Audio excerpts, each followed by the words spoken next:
But with Biden's exit and the replacement with Harris, basically at this point, Harris is nearly 22 years younger, than Hmm. Joe Biden. She's of a different generation. My And generation, Generation X. exactly, yeah. So the campaign shifted from being intra to intergenerational. There's a survey that concludes that Gen Z men, a sizable portion of them, think that women aren't tough enough for politics. They're thinking that now in the 21st century. Yes, yes. And again, that's one of the stunners for me also too. And the Yeah. statement is this: all generations were united in the belief that, quote, Americans aren't ready to elect a woman, end quote. Is that a thing? Is that really? I don't know what We, to say. I don't even have a question. That's just yeah, I'm yeah, just stunned. yeah. No, I mean, this was one of the conclusions that we had again, from data from a few Yeah. not that many years ago, is that could explain in part why Hillary Clinton didn't win, although she did win the popular vote. Hmm. But the 2024 election really becomes a hypothesis tester now. Dr. Schulz, you have correctly predicted every presidential election and many other national and statewide elections for several decades now. So, do you have a prediction for this presidential election? Dr. Schulz, it's a pleasure to have you on our program again. Thank you for taking the time for this conversation with me. I want to speak with you about your book, which is titled Generational Politics in the United States. I enjoyed reading it. And as I told you during our break, I learned a lot. So let's get started with a difficult question. What defines a generation? Well, what defines a generation is more than simply what, let us say, marketing and advertising indicates. And what I mean by that, the whole concept of generations on one level has kind of a marketing Madison Avenue aspect to it, Uh where huh. people are just defining generations by a particular birth year. People born between certain time periods, let us say 1946, 1964. But what And we're by talking and when you say Madison Avenue, you're also talking about consumers. Consumers, exactly. Yeah, Yeah, yeah, because okay. we see a lot of consumer work saying we want to sell to baby boomers or millennials or Gen Zs.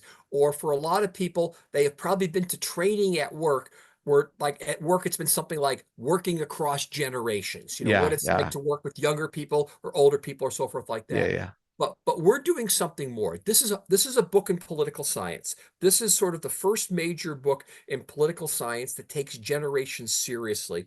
And what we want to argue is that if we're thinking about a generation, we're looking at a cohort of people, a group of people born roughly between a certain period of time who are then socialized in their adolescence to form some kind of group political consciousness.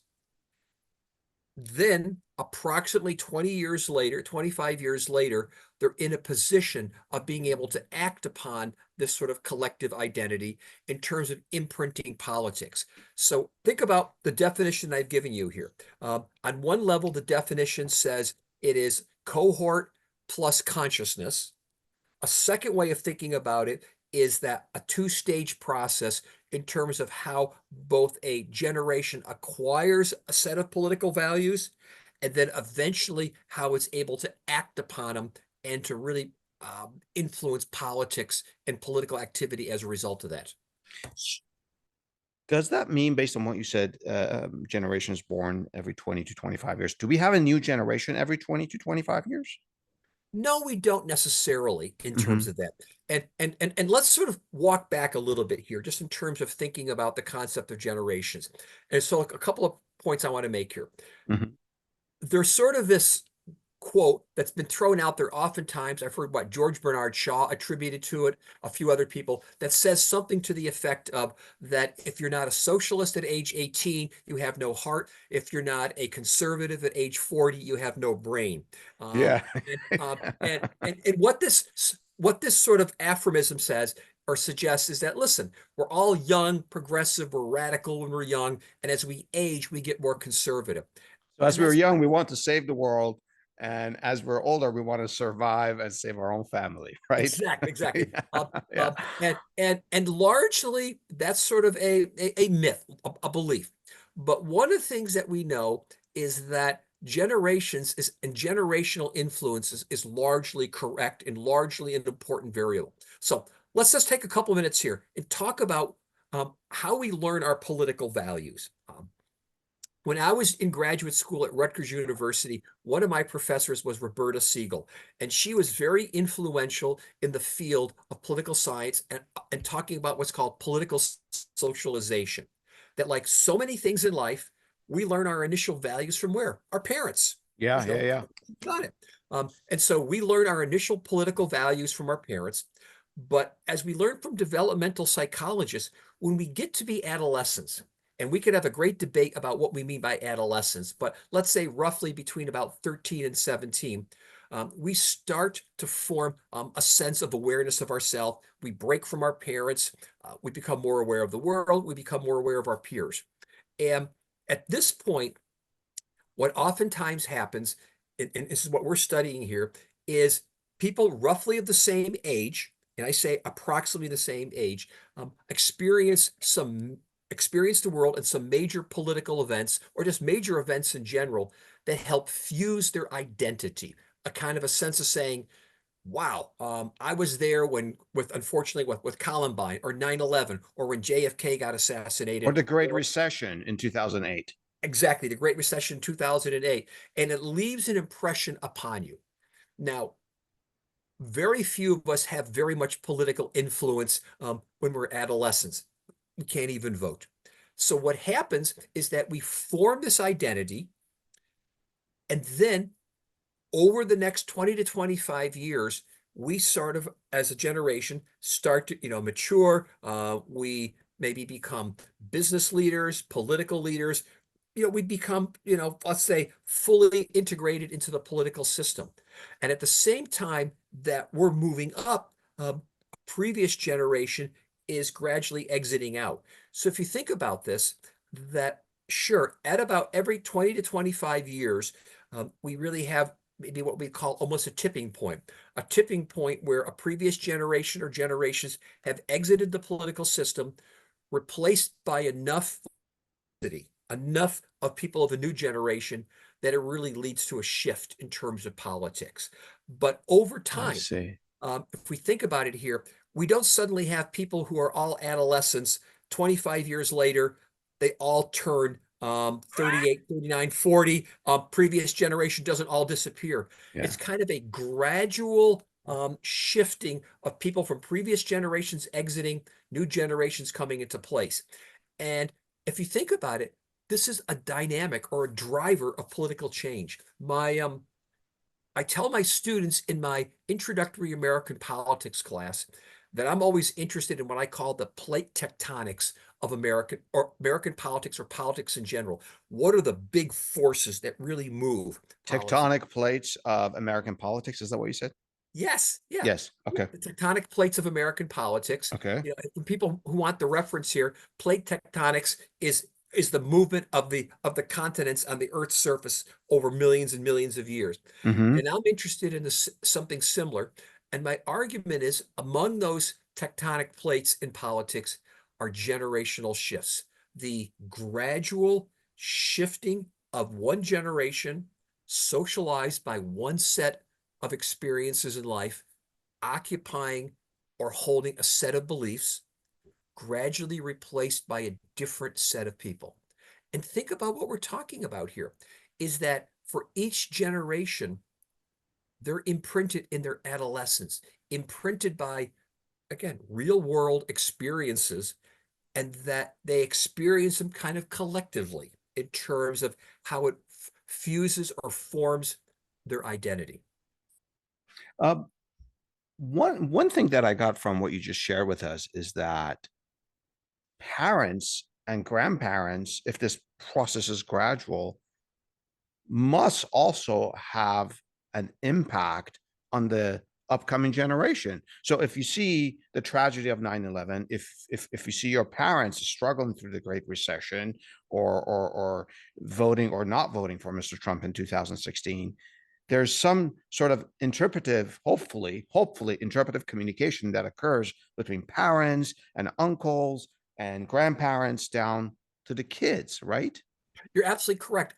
What we found in the book, for example, is that for example, the Gen Zs, and to Uh-huh. some extent the Millennials, the recession of 2008 was a really big factor. That for many of these people who are now of this generation, they saw their parents lose their houses in the Great Recession. And Oh, in the sense of how that has been imprinted upon them in terms of, yeah, my parents struggled. My father or my mother lost her job or something like that. We lost our house or almost lost our house.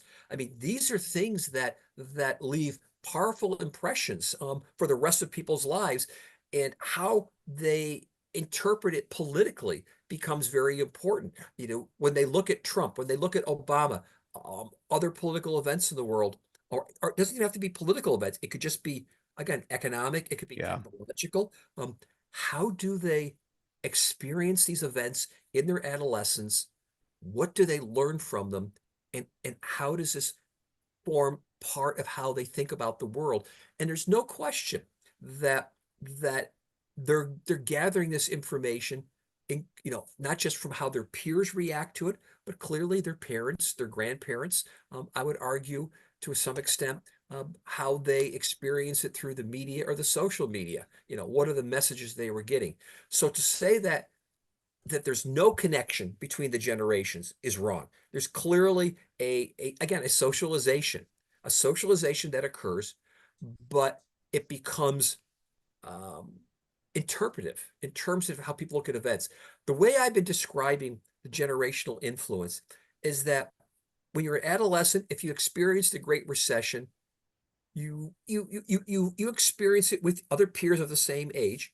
Yes, your parents, your grandparents have experienced are experiencing it also, but their experiences are through the eyes of the world that they have come to learn through their perspective. I think the way I've described it to my students is to say that what happens in our adolescence in terms of how it forms our views eventually becomes, I'm not sure if it's the telescope, the microscope, or the kaleidoscope through which we look at the world for the rest of our life. Probably And kaleidoscope makes some more sense because so much information is coming at you. exactly, Yeah. exactly. And this is not to say that some people don't shift their political views as they get older, because we're still constantly learning, we're constantly experiencing things. But the frame of reference, the way we think about the world, is so much formed in our adolescence that it really becomes that perspective that influences the rest of our life. And yes, we have stories of some people who say, I was a I was a high school or an adolescent radical, now a conservative, or vice versa. But for the most part, we can go back and say that, again, the perspective that you formed in your adolescence mostly becomes, and I'll stay with the kaleidoscope, becomes the kaleidoscope through which you look at the world and interpret the world politically for the rest of your life. Interesting. Um, you mentioned Gen Z, and I think this is a good point for us to get a little mechanical. And to do that, I'm going to grab the copy of my book that you have, Good. actually, your book. Um, Here in page, I've bookmarked it, 20, Dr. Schultz, you have a great table in which you define these generations. Do you mind if we just go through it for a couple of minutes? I think Sure, go ahead. yeah, it's table 1.1. So I didn't know this. The greatest generation, I always thought greatest generation is the World War II generation, but no, you define it, you and your colleagues define it as the generation between 1900 and 1924. Yes. Yes. Could you go through these for me, please, at the Sure, table? sure. Yeah. So what we have here now, I will say that some of these names here, these are sort of marketing names, that these are sort of the names that pop culture has given them. So the greatest generation is from 1900 to 1924. These are the individuals who, in their adolescence, probably were experiencing things depending on where they were actually born. World War I, they might have been experiencing the Great Depression. Uh, for those who were born a little bit later, they might have been experiencing World War II in terms of it. But this is sort of well, as it is, this is the generation for many of them who went off and fought in World War II.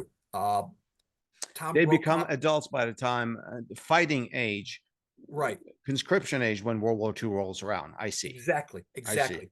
The silent generation, and by the way, the greatest generation has largely expired at this point from our political Yeah. system. If we're looking at it, for birth years 1900 to 1924, there's a few, but not many left out there Mhm. at this point.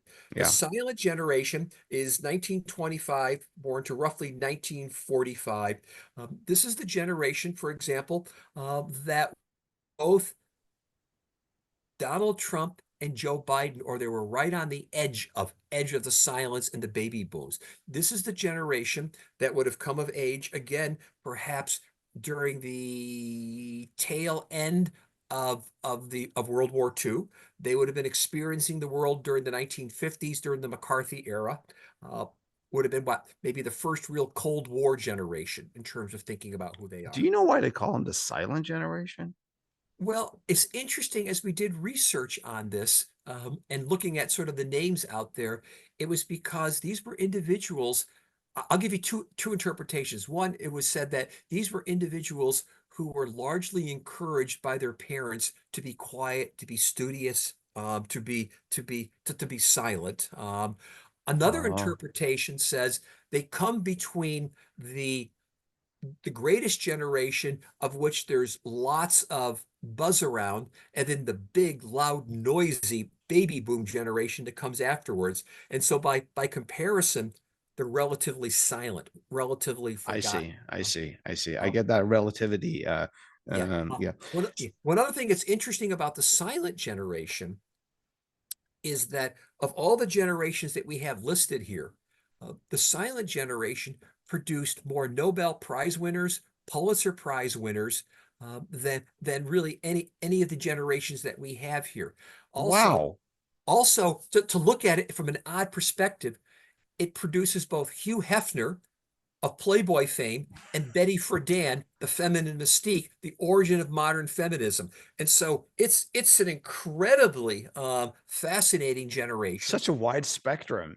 It is a wide You have spectrum. Playboy and feminism in the same sort of Exa- generational cohort. Yeah. Exactly. And it too is what largely starting to phase out at this point, is that with this election, we're again probably seeing, near the end of this generation in terms of existing. Again, as a reminder, silent generation is between 1925 to 1945, roughly that 20-year period. That's right, right. And if we're looking at the people who were born at the early part of that one, I was thinking about this just a few weeks ago or a couple of months ago uh, on the anniversary of D-Day. There are still a few people who are alive who have living memory of D-Day, who fought in D-Day.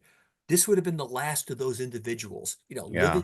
living memory of actually maybe being at Normandy or Omaha Beach or something like that. That's amazing. Yeah. Yeah, And yeah. the next generation are the baby boomers, Yeah, the baby boomers roughly between 19, and there's two different definitions here. The one that I list in this table here is 1946 to 1960. The Census Bureau which is wow, different. gives a different definition, 1946 to 1964. And the baby boomers are approximately 78 or so million individuals. I mean, at their That's height. huge. It's an Wow. enormous number of people in terms who are part of that. And we're looking at some people arguing, and there's some evidence to suggest this, that the baby boomers can be subdivided. Um, what's called the older baby boomers, born between roughly 46 and 56, versus those born a little bit after that. And the reason why I mention that, there's evidence that if you sort of look at older versus younger baby boomers, the older baby boomers are more liberal, more socially progressive, politically and economically progressive. The younger baby boomers, a little bit more conservative, because at the times that they come up and reach adolescence are very different. Let me The guess, the older baby boomers were dealing with the communist scare after World War. Yes. Yeah. Yes, and they're coming of age during the early 1960s. It is Yeah. what? JFK assassination, the Yeah. origins of the Vietnam War, the Great Society programs that are occurring, versus the younger baby boomers are coming of age during the, let's say, late 70s, early 80s, the economic recessions of the 70s, the economic slowdown, stagflation, Jimmy Carter's presidency, the end of the Vietnam War, and Ronald Reagan, and coming to Ronald Reagan at this point in terms in Watergate. I shouldn't forget Watergate Of in terms course. of influence. That was huge. So just, I want to make sure I got this right. So let's see. Mr. Trump, former President Clinton, and former President, I'm sorry, and current President Biden are all baby boomers. Right on the edge, right on the edge. Right on the Yes. edge. Okay. Yeah, Okay. and I mention this because these are approximate time periods. And remember, we don't suddenly go from, let's say, 1 year to the next and say, oh, you were born 1 year earlier or 1 year later, therefore you think about the world completely differently. Remember, Yeah. there's lots of influences. Yeah. Yeah. But what makes this interesting in terms of thinking about it here is that Biden and Trump were right on the edge between baby boomer and silent. And then, depending on now how you define when the baby boom generation ends, if it ends in 1960, as many people argue, then Kamala Harris is clearly Gen X.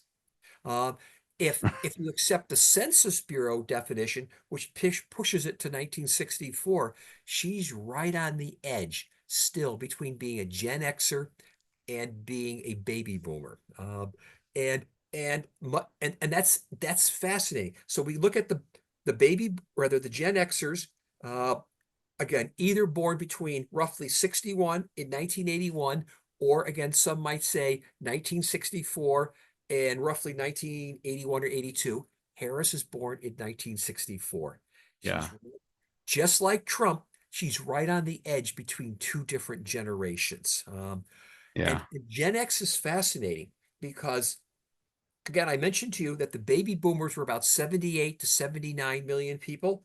The Gen Xers are about 65 million people. That's still sizable. It's still sizable, but by comparison, we're going to get to it in a second here, relatively small. I mean, I mean, I'll run through all the numbers and again in a minute here, but the Gen Xer, well, anyhow, the baby boomers, again, we can think about, as we talked about, their influences. It's going to be JFK. It's going to be the Cold War at some point. It's going to be the Vietnam War. Perhaps for some, it could be Chicago 1968, in Yeah. terms of the Democratic convention there. And then again, for the younger ones, The it protests, becomes, the riots during that convention. yeah, yeah. Yeah. The younger ones, it becomes the Nixon presidency, it becomes Mm. Watergate. And we're going to go through all the other examples in a second here, but you can see how there are major events that influence them, influence people. I want to sort of kind of tell a funny story here. And I'm a baby boomer, and I could tell you that having taught a class in generational politics, my students, for the last few years, and especially now who are millennials and Gen Zs, the last thing they want to hear about anymore is baby boomers talking about where were they when JFK was assassinated, where were they when the Beatles appeared on television, or where were they when Neil Armstrong landed on the moon. For them, Those it's are like great moments. amazing moments in history, but they Yeah. don't care because for them, especially my younger students, and I'll get to it in a second here, it's different defining moments. So we have the Gen Xers, as I mentioned to you, 61 to let's say 64 to roughly, depending on how you interpret it, to about 81 or 82. And in some sense, they're kind of forgotten.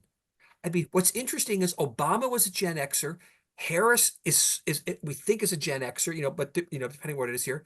But for the most part, when I go out and give talks and people write about politics and generations, they skip right over the baby boomers or past the baby boom. No, they go from the baby boomers, skip over the Gen Xers, and go to the millennials and Gen Z.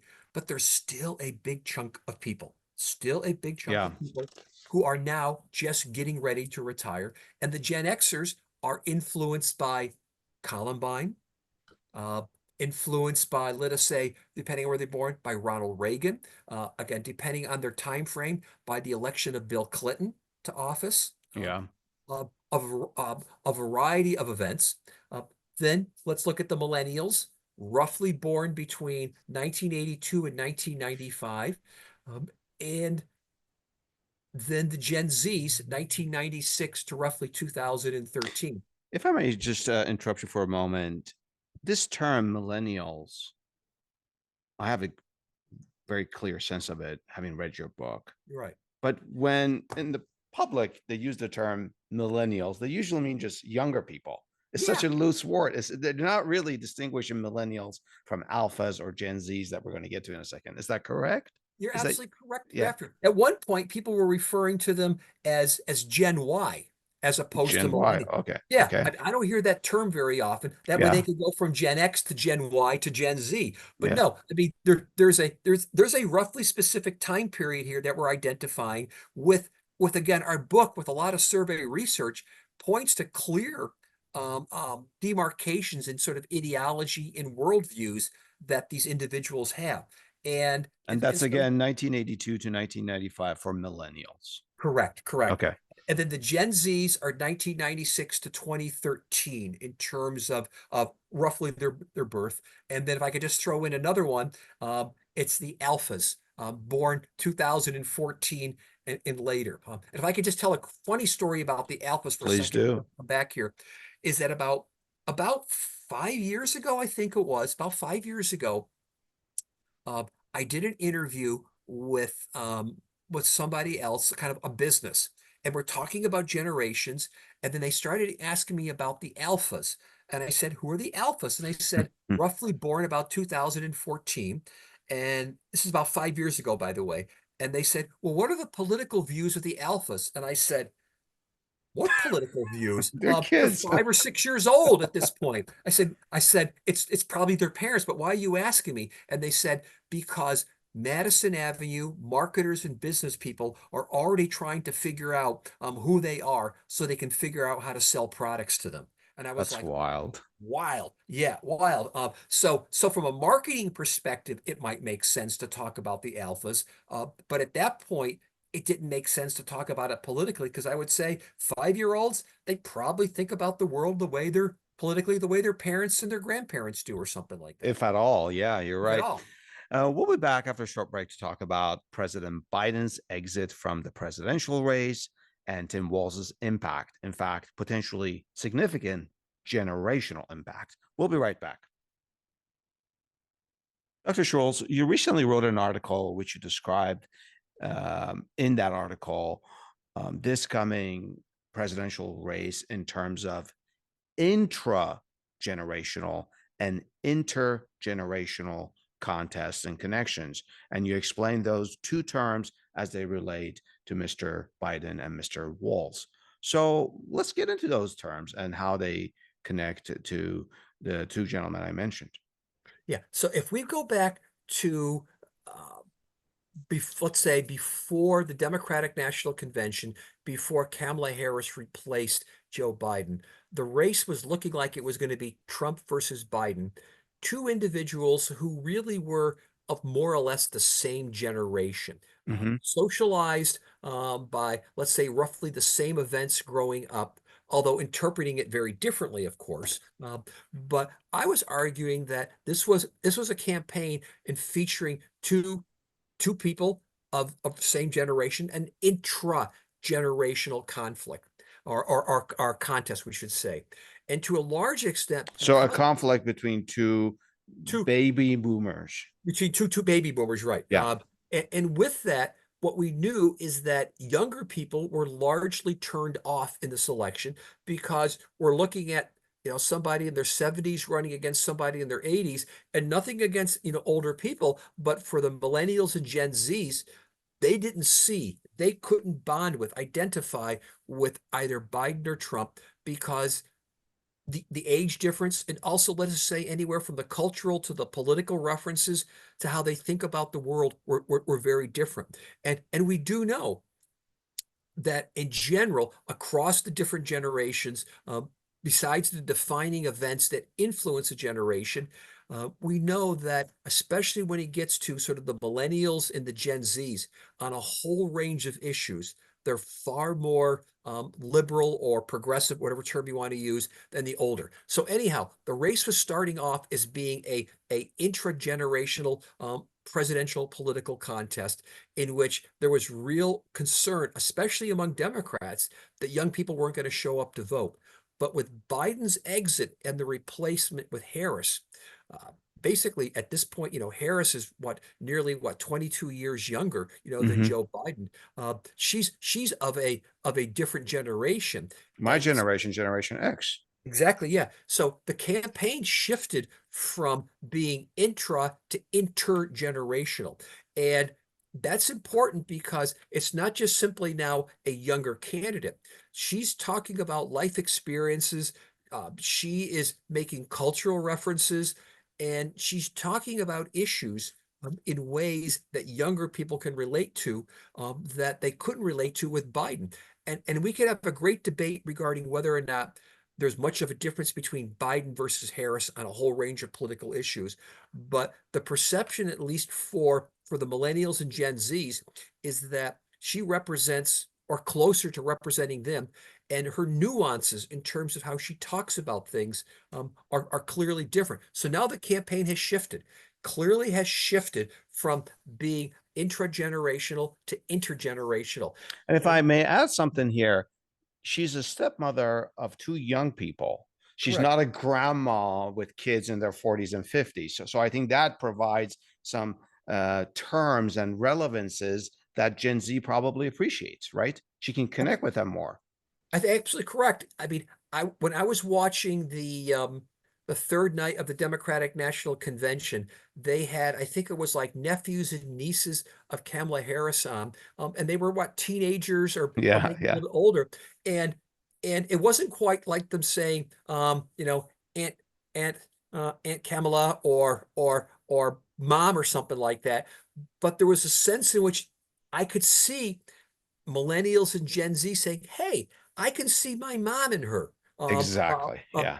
And that's a different dynamic versus when it was with Biden. It was, as many of my students were saying, "That's my grandfather, or that's my great grandfather that's up on stage," or something It's like that. interesting to say my great grandfather because for some kids that I know, Biden was even older than their grandfathers, their grandparents. Yeah.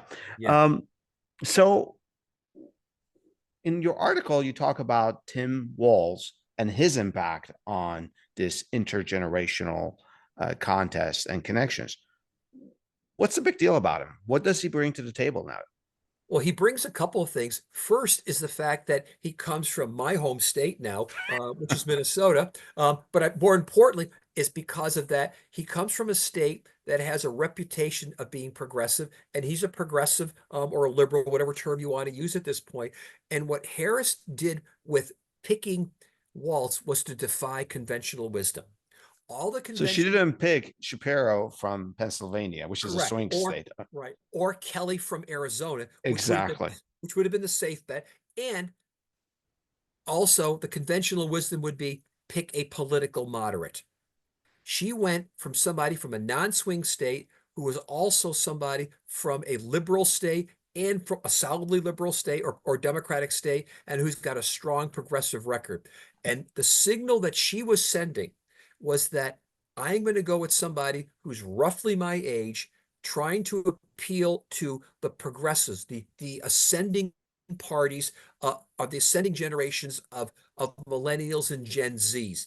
On the other hand, Trump, in picking Vance, yes, he's young, but also picks somebody who is very close to him too. And so the two parties are really appealing to their political bases. That is the conservative base of the Republican Party, the more liberal base of the Democratic Party. But the differences, a critical difference, is that the Republicans, in picking or defining themselves, are appealing to generations that are largely starting to exit the political system Oh, versus Harris is appealing to generations that are ascendant.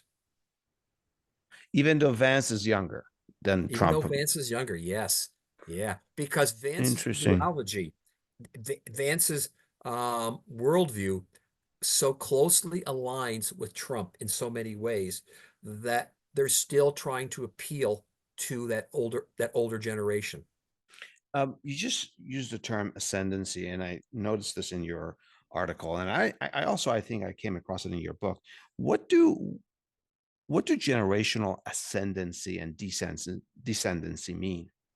Well, for the purposes that I'm using it here, it's referring to the fact that as a generation uh, matures, as their population becomes a greater and greater percentage of the population, their political views become easier to act upon. They're able to imprint the political system more readily. Because if you think about it here, uh, uh, at the same time that a generation is coming of age, they're becoming a larger and larger percentage of the adult population.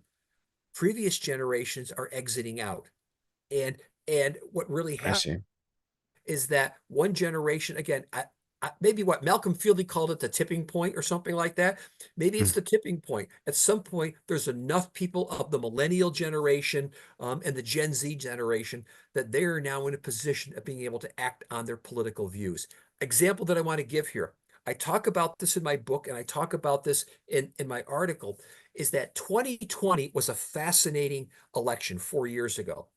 It was the first election in 30 years where the baby boomers were not the largest generational cohort voting. And for the last 30 years, baby boomers, 2020, you said, right? 2020, yeah. Okay. For the last 30 years, baby boomers have defined American politics, their experiences. With that, I would say also for the baby boomers who really grew up with television, American politics is defined by television. In 2020, they were replaced by the Millennials and Gen Zs in terms of voting bloc. And in 2024, Millennials and Gen Zs are even a larger percentage, baby boomers less. And so we're looking at this transition now as the baby boomers are beginning to sort of, as I would say, descend in terms of their influence. Their political imprint, not gone yet, starts to wane as the millennials and Gen Zs take over, and they now get to push the issues that they're interested in. They get to remake the political system in their own image.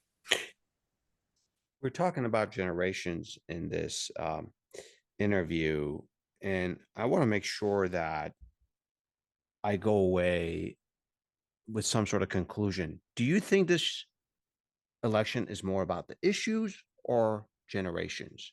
Or is that the wrong question to ask? I think it's about issues as interpreted through the kaleidoscope of generations. Oh, That's how I would describe it here. yeah, It's yeah. because there are some issues that the millennials and Gen Z feel incredibly passionate about. What we're seeing is the issue of reproductive rights, LGBTQ issues, the environment, guns. Um, and these are the issues that we know that are passionately held by these rising generations. And they have particular ways that they think about these issues. But also, I could throw into here, as Harris is talking about, for example, the problem of home ownership. That for the generations coming up right now, homes are nearly unaffordable to be able to purchase. And so she's talking to generations and saying, let's talk about the issue of home ownership. Let's talk about the issue of reproductive rights, and phrasing it in ways that I think are interesting. Notice how Harris is phrasing the issue of reproductive rights. She's not, and how she's really phrasing her whole campaign. It's about what? Freedom. She's talking about it's free to choose. It's about freedom to make decisions about a whole bunch of things. What I get to do with my body, what I get to do, with the persons whom I want to love or something like that. She's framing it in ways, the issues in ways that are generationally driven. I see. This is a good point for us to take a break and then come back and talk about the hot political issues in the upcoming election in a little bit more detail. Dr. Schultz, I want to get into some of the hot political issues that we're going to be facing in 2024 and in the coming months. But there's a chapter in your book that I just can't let go because it was just so fascinating. I learned so much, and I'll bring it up. It's a chapter in which you and your co-authors, contributors talk about the difference between the climate movement now, which is driven, sort of spearheaded by younger people, and the civil rights movement back in Right. the late 50s, 70s, and early 60s and early 70s. And the thing that really fascinated me is that perhaps one reason that the civil rights movement was successful and the success lasted, we need to continue working on it. It's not a done deal, obviously, was that those generations created human networks. Mhm. That's not the case for the climate movement. I'm going to stop here because I want you to share this story with me. I found it just Yeah. First off, I'm going to stellar. say, yeah, that's my favorite chapter in the book, Oh, it is unequivocally. great. We have something in Absolutely. common. There you go. And I love it because what she wants to do is to understand really what's the difference between generations and look at something real, political movements. How do different generations do things politically? And when she talks about the civil rights movement, she talks about several different things. One of them is the fact that you're right, it was human contact, human organization. You couldn't text somebody, you couldn't send them an email. What you had to do is what? Talk to people. People met in person. People had to organize and show up together. Get And to you know had, someone at a personal level. you had to know the human connection was there. And she also talks about the fact that the civil rights movement, she describes as having structure. It's Robin Leisure Boyle, by the way, who wrote this chapter. She teaches at St. John's, and she also says that for the baby boomers at that point, they also developed structures, organization, higher. I hate to use the word hierarchy, but they actually had groups like SNCC, Southern, and all these different groups here had leadership structures that were in place that made connections to other people. Um, versus what she contrasts today is she said that for a lot of the organizations, the climate change movement, at one point she in the chapter we had to unfortunately edit it out. She talked about the Black Lives Matter movement. These are mostly digital movements, not a lot of human connection, and I think at one point she described him as relatively headless. And what I mean by that is that they didn't have kind of leadership structure. They were kind of a little bit more amoeba-like or something like that. And her argument is that the relative success of the baby boomer movement in terms of addressing civil rights was because of the human contact and the human structures that were built. Building of what? Social capital, a building of political Yeah, capital, yeah. that she argues in part is not being built well by the millennial Gen Zs in terms of the climate change movement. Now, again, the climate change movement is still a movement in progress, but the difference in terms of how technology and the role of human interaction and structure and organization played out, I thought this chapter captured so well the differences between the two. And again, I'm It really certain, did. And it's something, by the way, I had never appreciated before. yeah. And I'm certainly not going to make the argument and say the boomers did it right, the millennials and Gen Zs did it wrong, or something like that. But it's a different in approach. It's a different set of structures that are being used to organize. And again, I'm going to say that the climate change movement is still a work in progress, Yeah.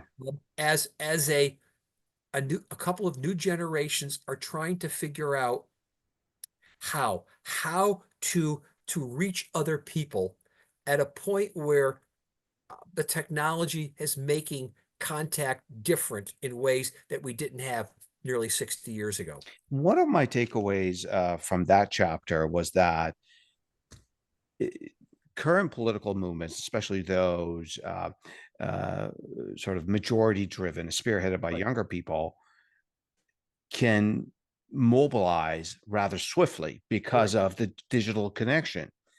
But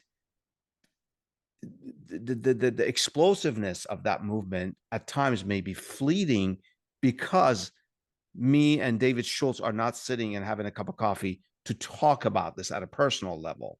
So it becomes a digital connection. Is Yeah. that a fair assessment? I think that's a fair assessment, yes. And but I can go back and again use a term from political science and from sociology. What we're talking about here is different ways of building what's called social capital and connections. Mhm. Robert Putnam at Harvard has talked about this as a few other sociologists. And what is emphasized in this chapter is that the process of creating the civil rights movement of, I don't know, having coffee together or proverbially what, breaking bread together, Yeah, yeah. forms a sense of bonding and connections that are more solidified and are stronger than those that are merely done by digital. And yes, it took a lot longer to form and mobilize for the civil rights movement.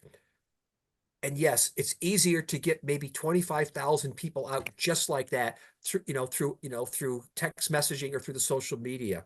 Um, but the difference is that if you want to build a movement, it has to be more than just simply a one-time burst or something very quick. And that's sort of the message of her chapter is Yeah, that yeah.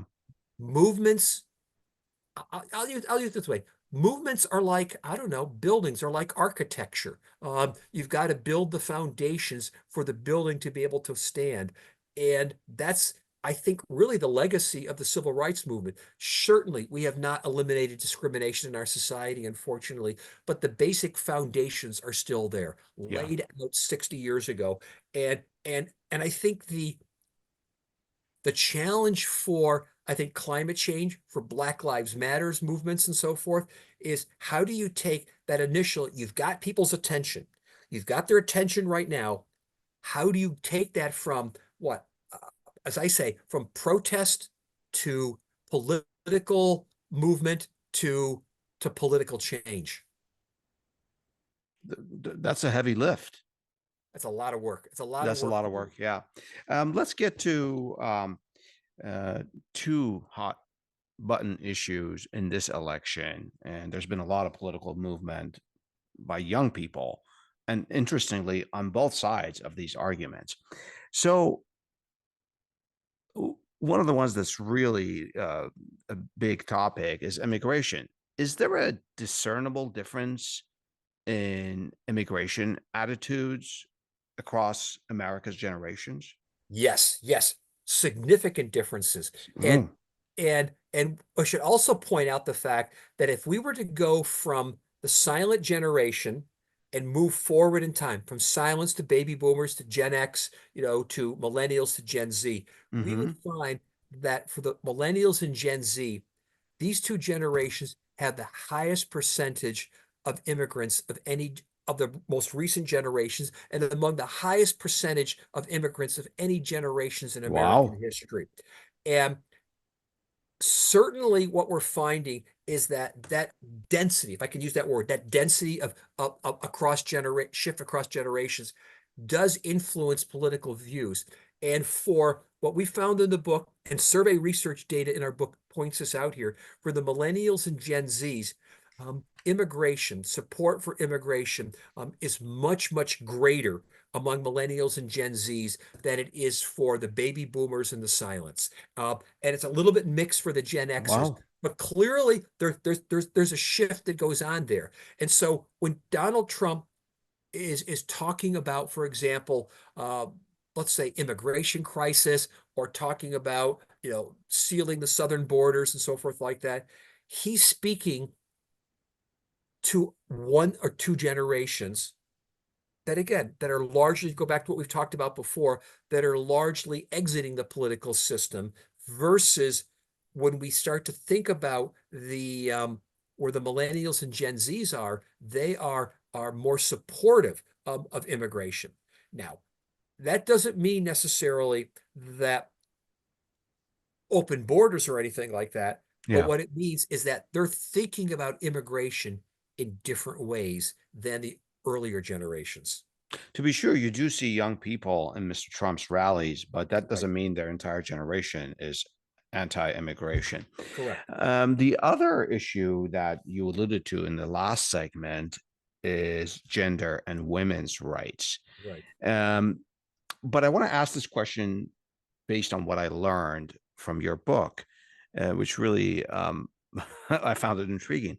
Yeah. Do Gen Z men think like old men when it comes to women's rights? Yeah, and that's one of the most startling things we found in Yeah. is that in general, again, there's a generational difference uh, in terms of attitudes. But I want to point out that just because you're a member of a generation doesn't mean you're going to think like everybody else.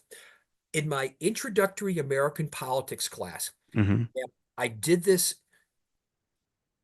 I do this every semester. My very first day of class, I write on the board the first day race, class, gender, region, religion, and generations.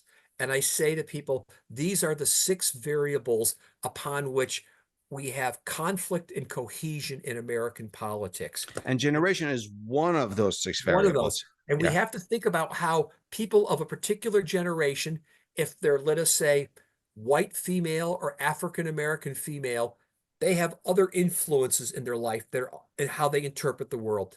And one of the things that we found so fascinating in this book is that in general, there's a dramatic shift across generations with millennials and Gen Z when it comes to gender and women roles, the exception being white males, especially white males without a college degree, they largely think about the world in terms of gender roles in the same way that their grandparents did.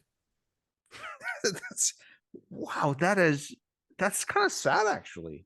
It is sad, and it surprises me because I've been thinking, for example, for a lot of these individuals, they should have come of age, seeing what perhaps their mother's going to work or so, Yeah. or something like that, and you would sort of think that, but that they would be saying, ah, okay, mom went to work, mom should have the same rights as everybody else. Mom and dad should be sharing duties, whatever it may be like that.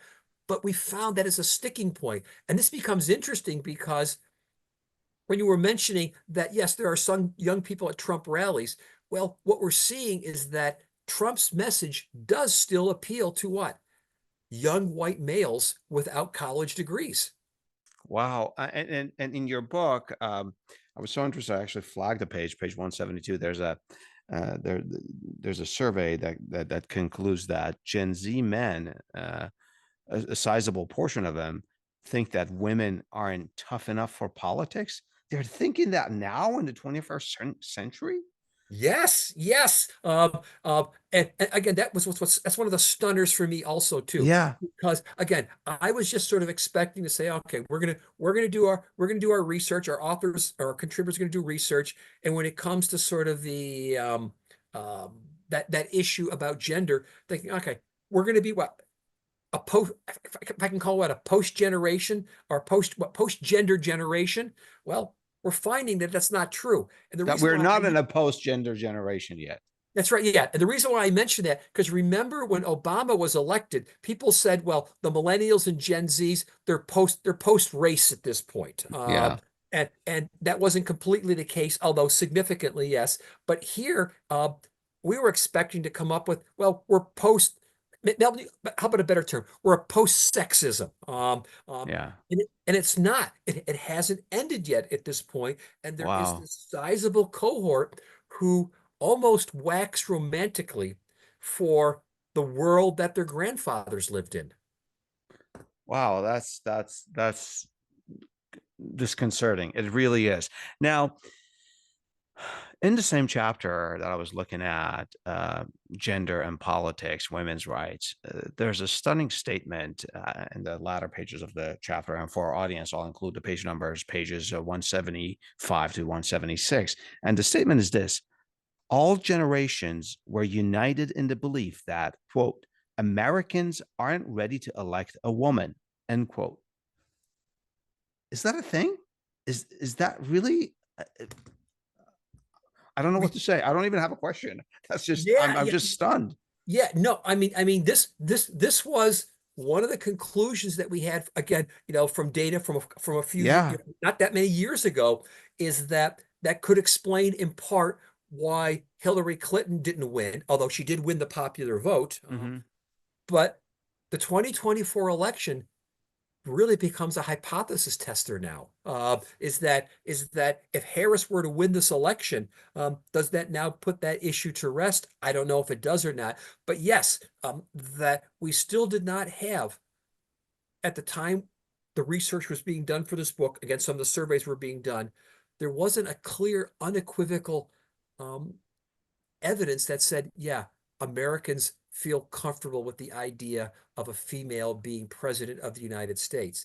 And this is Wow. interesting, and in so many scores here, because we're one of the last of the major democracies of the world that has not elected a woman to be president or prime minister or whatever it may be at Yeah, this yeah, point. yeah. And what, to use that old marketing phrase, we haven't come a long way, baby, yet. We're still waiting for that Yeah. moment where it might happen. And what I think, and I want to bring it to 2024 here, is that if you listen to Harris speak, she's not running as the female candidate.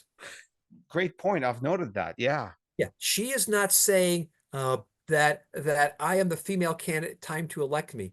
Clinton was doing that back in 2016 and talked all about what? All the what are the wax on the glass ceiling. And Yeah. in part, the mistake that she might have made was the fact that she thought, as a baby boomer, she's running on the plan of saying, well, again, to use that phrase, we've come a long way, baby.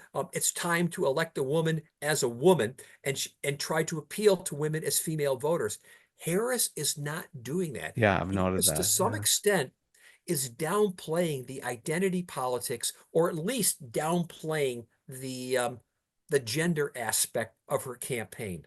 Yeah, she's focusing on issues and just competence and being the right candidate. If I may just add my own analysis, I'm not sure even if Harris is elected as our next president, that that sort of ends our gender politics. I don't think so. It And doesn't. we are not beyond race politics just because Mr. Obama was elected president. Race is Correct. still a huge issue.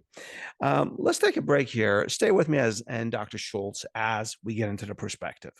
Dr. Schultz, which generation do you think is the most consequential for the 2024 presidential election? If I had to put them in order, the millennials first and Gen Z second. Ah, Yeah, you probably were expecting me to say something different. And the reason why I say that for both of them is that, again, go back to what we've talked about at an earlier point. They're the ascendant generation. They are coming of age. yeah. They are or have already come of age. And if they show up, they are so many tens of millions of voters that they will make or break this election. That this election in 2024, to a large extent, is a generational contest. And with just the sheer number of millennials and Gen Zs, approaching what, almost 150 million potential, voters between the two Oh, generations here, that even if half show up, it's like 75 million. That's an enormous number. And I think if they show up, this pushes us across a ledge or a gap, whatever it is. It would be sort of fully the transition from the baby boomer era of American politics over to, a new generation of politics. And with that, a redefining of the parties. Political scientists talk about this concept called critical realignments, that about every 30 or 40 years, approximately, we have what's called a critical election. Elections characterized by unusually high political interest, traditional party loyalties break down, a shifting of allegiances, new issues emerge. We've been in sort of a gradual critical realignment since Obama got elected in 2008. But I think this is the election. This is the election where oh, the silence, last gasp, baby boomers exiting, an opportunity now for the millennials and Gen Z to redefine, at least in this case, American politics and perhaps the Democratic Party at this point.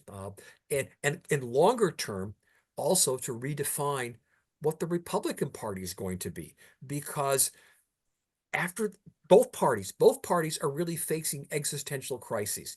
Their bases, baby boomers, Gen Xers to some extent, silence, are exiting the system. They're going to be remade by these new generations. And I really think this is the election where it's tremendously important in terms of these two generations coming of age, getting to finally put their imprint upon the political process. So you think this is a critical realignment type of election?